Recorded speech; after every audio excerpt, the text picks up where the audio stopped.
Right now, as you're watching this, your mind is being hijacked by forces you can't even see. Every notification, every scroll, every carefully crafted algorithm is rewiring your brain to serve someone else's agenda, not yours. You think you're making choices, but you're actually following a script written by corporations who profit from your attention, your anxiety, and your endless need for validation. The average person checks their phone 96 times a day and can't sit alone with their thoughts for more than 6 minutes without reaching for a distraction. That's not living. That's mental slavery with extra steps. But here's what the ancient Stoics understood that we've completely forgotten. They lived in a world just as chaotic as ours, filled with political upheaval, social pressure, and constant demands on their attention. Yet they developed a system so powerful, it allowed them to maintain complete mental freedom, regardless of external circumstances. Today I'm going to show you exactly how they did it, and how you can use their forgotten techniques to reclaim your mind from the digital overlords who currently own it. This isn't just another self-help video. This is about taking back what's rightfully yours. Part 1. The Smartphone Leash Principle. There's something in your pocket right now that controls more of your decisions than you realize. It buzzes and you look. It lights up and you reach. It stays silent for too long and you check it anyway. This isn't convenience, it's conditioning. Your smartphone has become a remote control for your behavior, and someone else is holding the buttons. The ancient Stoics had a practice called negative visualization, where they would imagine losing everything they valued, not to be pessimistic, but to appreciate what they had and prepare mentally for life's uncertainties. They understood something we've forgotten. The things we depend on most are often the things that control us most. Your phone dependency runs deeper than you think. Studies show the average person experiences phantom vibrations up to 89 times per day. Your brain is literally creating sensations that aren't there because it's so addicted to digital stimulation. You're not using your phone is using you. But here's where it gets interesting. The Stoics also practiced voluntary discomfort to build mental strength. They would sleep on hard floors, eat simple foods, and deliberately expose themselves to minor hardships. This wasn't masochism, it was training. They were building their capacity to remain mentally free regardless of external circumstances. What if you could apply this ancient wisdom to modern digital slavery? What if there was a way to break the invisible leash connecting your behavior to your device? What if you could train your mind to be completely independent of digital stimulation? Method number 1 out of 10 is what I call the smartphone leash principle. Every single day, you're going to power off your phone completely for exactly 2 hours. Not airplane mode, not do not disturb, completely off, dead, unreachable. The first time you do this, your brain will panic. You'll feel phantom vibrations. You'll reach for your pocket instinctively. You'll experience a genuine anxiety that feels almost physical. This panic is proof of how deeply the leash has been embedded in your nervous system. But if you push through that initial discomfort, something remarkable happens. Your mind begins to settle into its natural rhythm. You start noticing things you've been missing. Conversations become deeper. Meals taste better. Your thoughts become your own again. The power is in the complete disconnection. When your phone is on airplane mode, part of your brain still knows it could connect if needed. When it's completely off, you're forced to exist in the present moment, without any digital escape hatch. This is mental freedom training, and it works because it's based on principles that have kept human minds free for over 2,000 years. Part 2. The Attention Audit Technique. Your attention is being stolen from you in microtransactions throughout the day, and you don't even know it's happening. You sit down to read a book and find yourself thinking about work. You start a conversation and notice your mind drifting to your to-do list. You try to focus on one task and catch yourself checking your phone without even remembering the decision to do so. This isn't a character flaw, it's a hijacking. Your attention has been fractured by a world designed to pull your focus in 1,000 different directions simultaneously. Every app, every notification, every alert is engineered by teams of neuroscientists and behavioral psychologists whose job is to make your attention as scattered as possible. The average knowledge worker checks email every 6 minutes. The average person switches between apps over 300 times per day. Your brain is being trained to expect constant stimulation and to find single-focus activities almost impossible to maintain. You're not lazy or undisciplined. You're the victim of the most sophisticated attention harvesting operation in human history. But here's what the companies stealing your attention don't want you to know. The simple act of becoming aware of how often your mind wanders can cut that wandering in half almost immediately. Awareness is the first step toward freedom, and most people have no idea where their attention actually goes throughout the day. The ancient Stoics practiced something called prasoche, which means continuous attention to the present moment. They understood that a wandering mind is an enslaved mind, and they developed techniques to keep their focus sharp and purposeful. Marcus Aurelius wrote entire journals to himself, constantly redirecting his attention back to what mattered most. The Stoics understood this trap. They knew that constantly focusing on what you have can create a scarcity mindset, where you're always afraid of loss. Instead, they practiced a different form of appreciation that actually rewired their brains for abundance rather than anxiety. Marcus Aurelius didn't write lists of things he was grateful for. Instead, he wrote about accepting what he couldn't control and finding peace with uncertainty. He understood that true mental freedom comes not from clinging to what you have, but from recognizing how much you usually take for granted. Your brain is wired to notice problems and threats while ignoring everything that's working perfectly. Right now, your heart is beating without you thinking about it. Your lungs are breathing automatically. Your eyes are processing millions of bits of information seamlessly. Your body is performing thousands of functions that would be impossible to replicate with the most advanced technology on Earth. But you don't notice any of this, because your attention is focused on what's missing, what's wrong, or what might go wrong. This is the mental slavery of constant wanting, constant seeking, constant dissatisfaction with what already is. Method number 3 out of 10 is the reverse gratitude method. Every morning for 5 minutes, you're going to write down everything you normally take for granted. Not what you're grateful for, but what you assume will always be there. Write down that you take for granted that you'll wake up tomorrow, that water comes out when you turn the faucet, that electricity powers your lights, that food is available when you're hungry, that your body moves when you want it to, that people around you care about your well-being. This practice rewires your brain to notice abundance instead of scarcity. When you become aware of how much you usually ignore, you realize you're already living in incredible wealth. You stop needing more to feel satisfied because you finally see how much you already have. The difference between gratitude and taking for granted awareness is the difference between clinging and appreciating. One creates anxiety, the other creates peace. One makes you dependent on external circumstances. The other makes you mentally free, regardless of what happens around you. Part 4. The Opinion Bankruptcy Declaration. You have opinions about everything, and those opinions are destroying your mental freedom. You have opinions about politics, about celebrities, about your neighbors, about people you've never met, about situations you'll never be involved in, about problems you can't solve. Every opinion you hold is a tiny prison cell that your mind voluntarily enters and locks from the inside. The Stoics discovered something revolutionary about human suffering.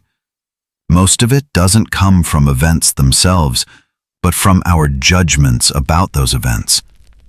Marcus Aurelius, Epictetus taught that we suffer more in imagination than reality. They understood that opinions are not facts, they're optional mental additions that usually cause more pain than insight. Your brain doesn't distinguish between actual threats and perceived threats. When you form an opinion about something you can't control, your nervous system activates as if you're personally under attack. You get angry about political decisions you can't influence. You feel stressed about social trends you can't change. You waste mental energy judging situations you'll never encounter. This isn't wisdom. It's mental slavery with extra steps. Every opinion you hold about things beyond your control is a leash connecting your emotional state to events you're powerless to influence. You're allowing your inner peace to be determined by external circumstances, which is the exact opposite of mental freedom. But here's what happens when you temporarily suspend your need to have opinions about everything. Your mind becomes incredibly calm and clear. Without the constant mental chatter of judgment and evaluation, you can actually see situations as they are, rather than as you think they should be. The ancient Stoics practiced something called the discipline of assent, which meant carefully choosing which thoughts to accept and which to let pass by. They understood that not every thought deserves your attention and not every situation requires your opinion. Method number 4 out of 10 is the opinion bankruptcy declaration. Choose one day each week to have 0 opinions about anything outside your direct control. No opinions about news, politics, other people's choices, social media drama, celebrity gossip, or global events you can't influence. When you catch yourself forming a judgment, simply notice it and let it go without engaging. Don't argue with the opinion, don't try to suppress it, just acknowledge it and return your attention to what you can actually control in your immediate environment. This isn't about becoming apathetic or disengaged. It's about recognizing the difference between useful analysis and useless mental noise. You'll discover that most of your opinions are automatic reactions rather than conscious choices, and that your mental clarity improves dramatically when you stop feeding every thought that enters your head. Part 5. The Digital Sabbath Ritual.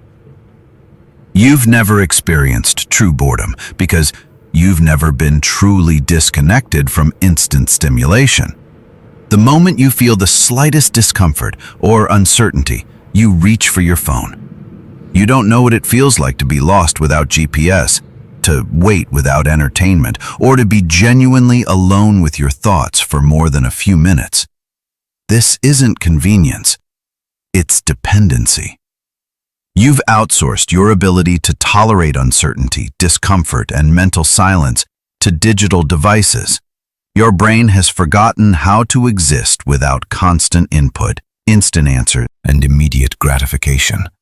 You think you're connected to everything, but you're actually disconnected from yourself. The ancient Stoics deliberately exposed themselves to uncertainty and discomfort because they understood something modern people have forgotten. Your capacity to handle difficulty determines your level of mental freedom. If you can't tolerate uncertainty, you become enslaved to whatever provides certainty. If you can't handle boredom, you become addicted to stimulation.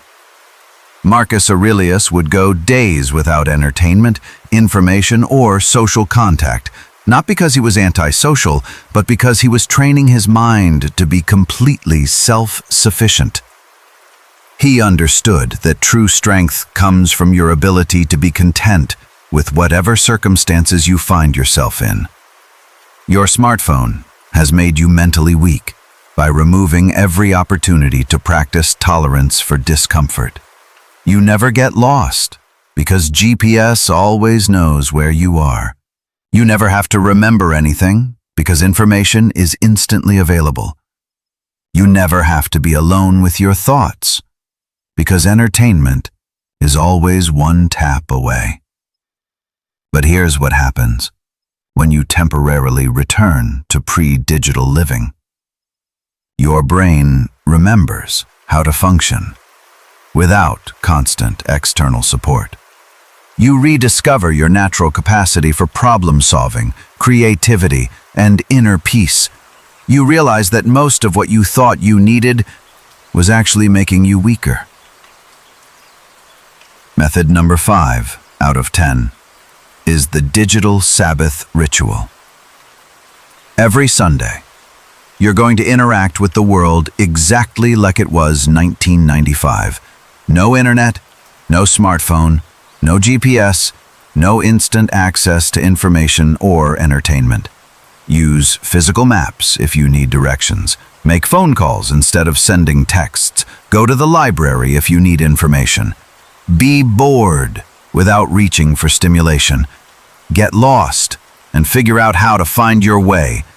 Experience the discomfort of not knowing something immediately. This isn't about nostalgia or rejecting technology. It's about rebuilding your tolerance for uncertainty and your capacity for independent thinking. Modern life has made you dependent on external systems for basic mental functions, and this dependency is a form of slavery you don't even recognize. Part 6. The response gap expansion. Between every stimulus and your response, there's a gap. In that gap lies your freedom. But modern life has trained you to react so quickly that the gap has virtually disappeared. Someone says something triggering, and you respond immediately. You see something upsetting, and you react instantly. You feel an emotion, and you act on it without pause. This isn't natural human behavior.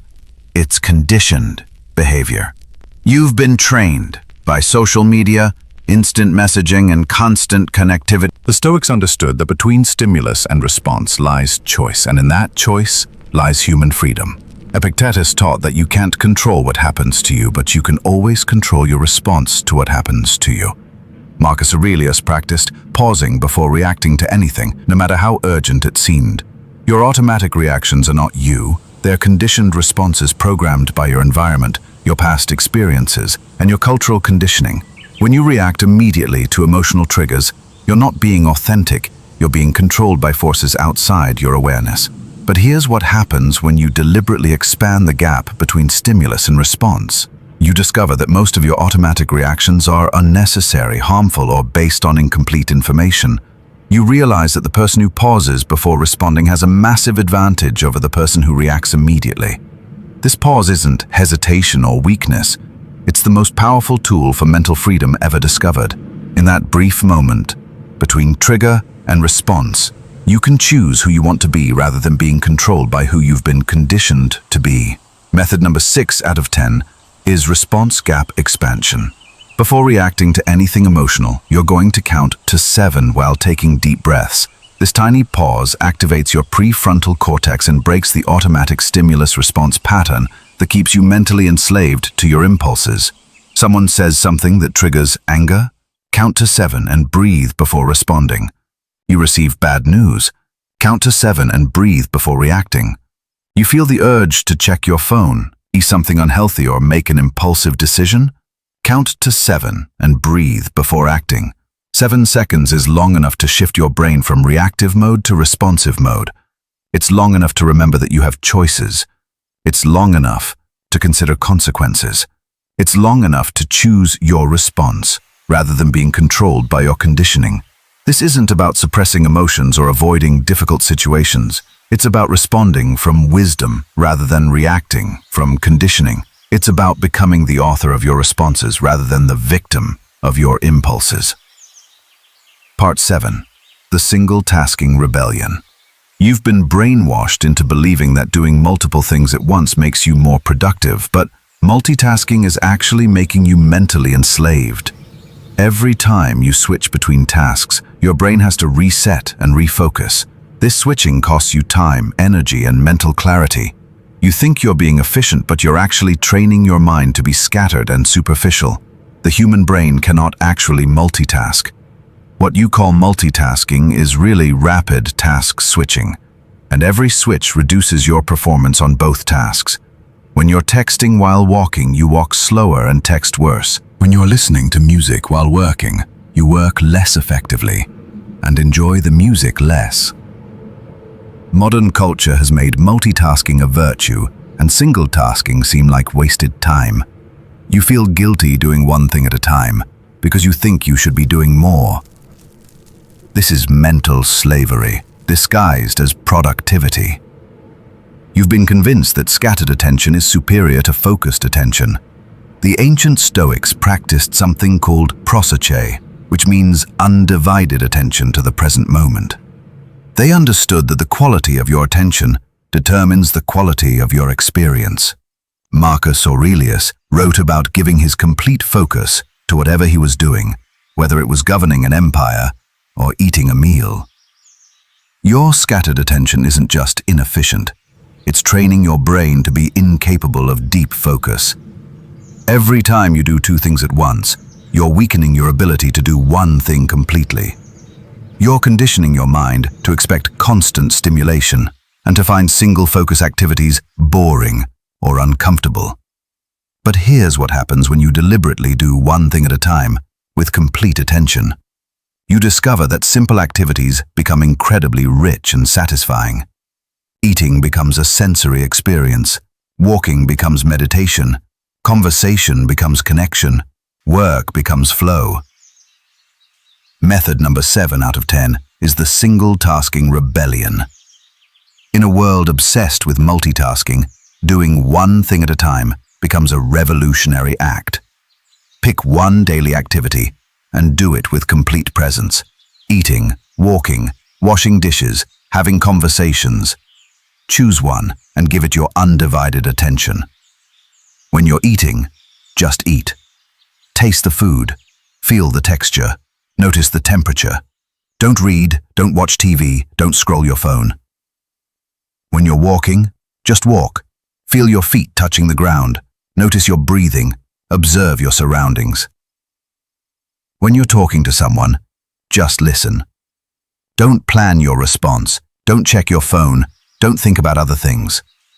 This rebuilds your ability to control your attention rather than having your attention control you.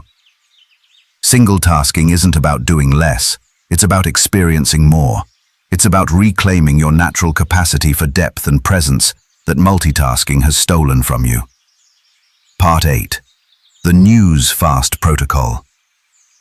Your daily news consumption is not keeping you informed. It's keeping you anxious, angry, and mentally enslaved to events you cannot control. Every morning you fill your mind with disasters, conflicts, and problems that are completely outside your sphere of influence. You think you're staying informed, but you're actually volunteering to be psychologically manipulated by information designed to trigger emotional reactions. The news industry has discovered that fear, anger, and outrage generate more engagement than peace, hope, and solutions. Your daily news diet consists of carefully selected information designed to make you feel like the world is falling apart, even though by most objective measures, life is safer and better than it's ever been in human history. You could consume more information in a single day than most people throughout history consumed in their entire lives. But this information overload isn't making you wiser, it's making you more anxious. Your brain evolved to handle information about your immediate tribe and environment, not global crises you can't influence. The ancient Stoics understood that most information is either irrelevant to your life or designed to trigger emotional reactions you can't act upon. Marcus Aurelius wrote about focusing only on what you can control and accepting what you cannot. Epictetus taught that external events cannot harm you unless you allow them to disturb your peace of mind. Modern news consumption violates every principle of Stoic wisdom. It focuses your attention on external events you cannot control. It triggers emotional reactions to situations you cannot influence. It fills your mind with other people's problems while distracting you from your own opportunities for growth and contribution. Here's what happens when you stop consuming news for an extended period. Your mind becomes remarkably clear and peaceful. You realize that most news is manufactured urgency, designed to capture your attention rather than genuine information you need to live well. Method number 8 out of 10 is the News Fast Protocol. You're going to eliminate all news consumption for 30 complete days.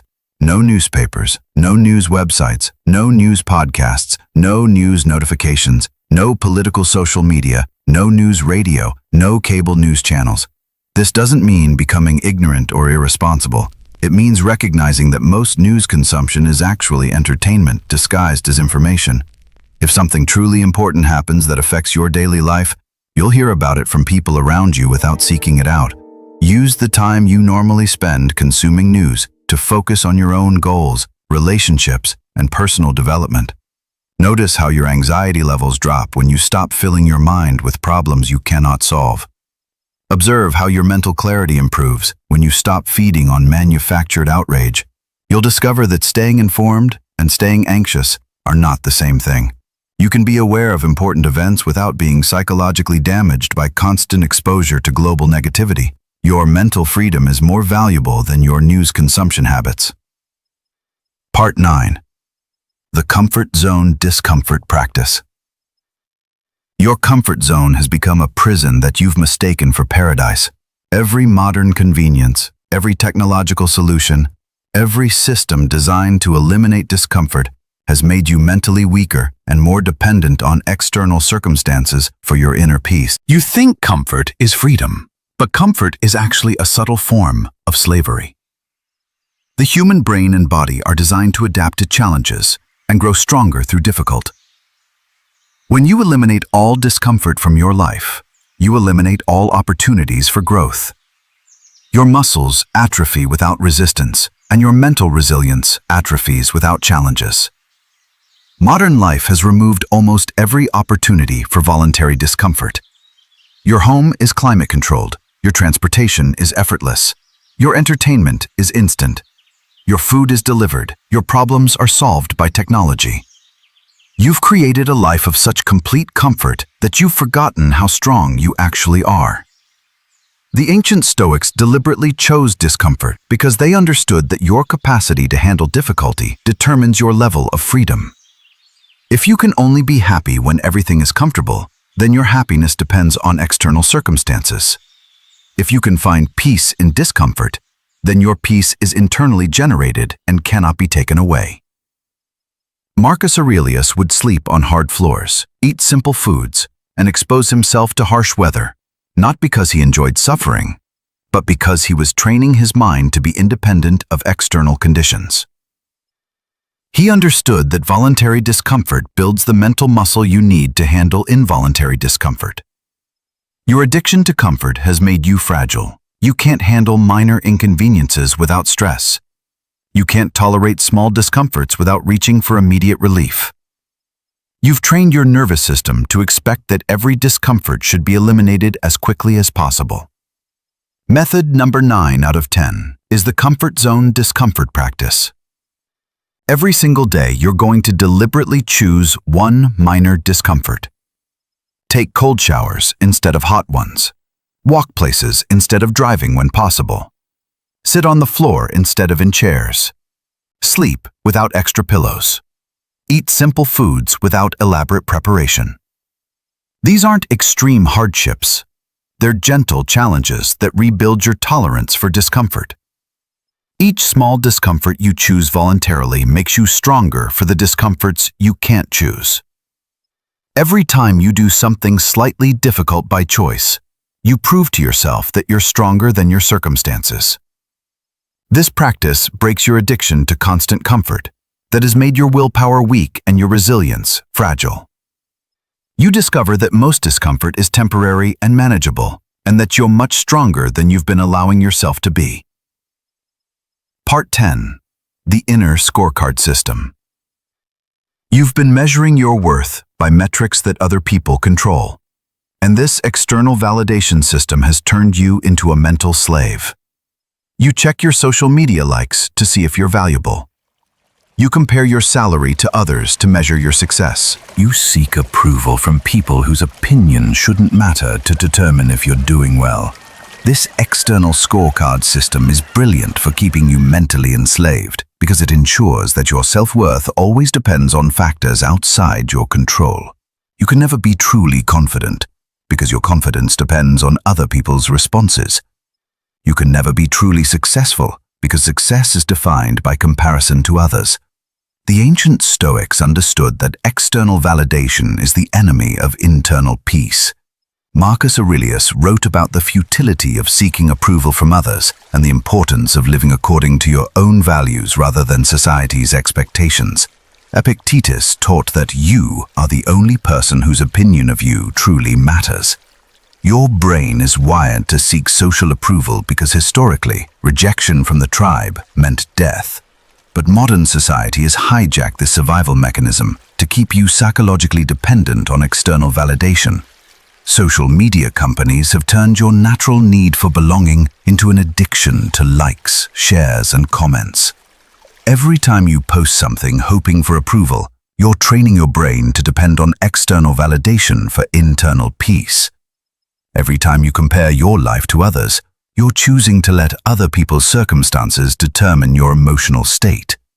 Every time you seek validation from sources outside yourself, you're giving away your mental freedom.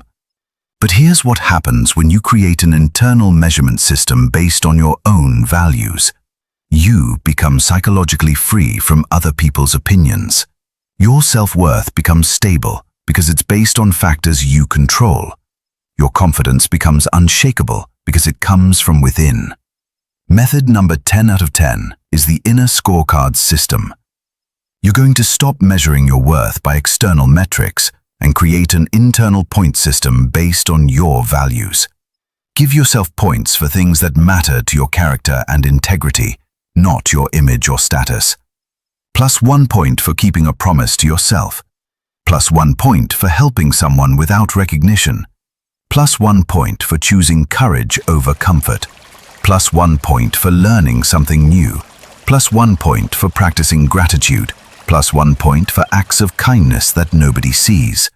Track these internal points daily and watch how your self-worth becomes independent of external circumstances.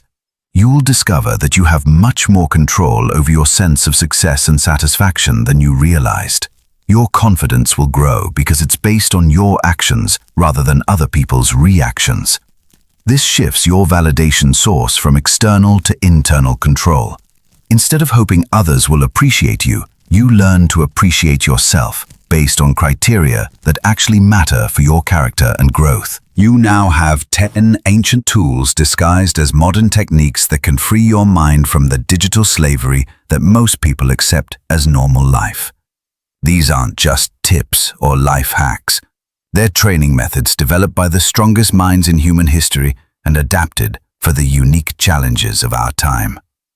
The Stoics who created these principles lived through wars, plagues, political upheaval, and personal tragedies that would break most modern people. Yet they maintained inner peace and mental freedom regardless of external circumstances. They proved that your mind can be completely free even when your body is imprisoned, completely calm even when your world is chaotic. Your phone will keep trying to control your behavior, your culture will keep demanding your opinions, your society will keep measuring your worth by external metrics, and your brain will keep seeking comfort and avoiding discomfort. But now you have tools that are stronger than these forces. Every technique you've learned today gives you back a piece of mental territory that has been occupied by external influences. Your attention becomes yours again. Your emotional responses become your choice. Your self-worth becomes internally generated. Your daily habits serve your values rather than serving algorithms designed to profit from your distraction. The path to mental freedom isn't about changing your circumstances. It's about changing your relationship to your circumstances. These 10 methods give you that power. Your mind can be completely yours again, but only if you practice these principles consistently until they become stronger than the forces trying to control you. The Stoics understood something that modern people have forgotten. True freedom isn't the absence of obstacles, it's the presence of choice in how you respond to obstacles. You now have that choice.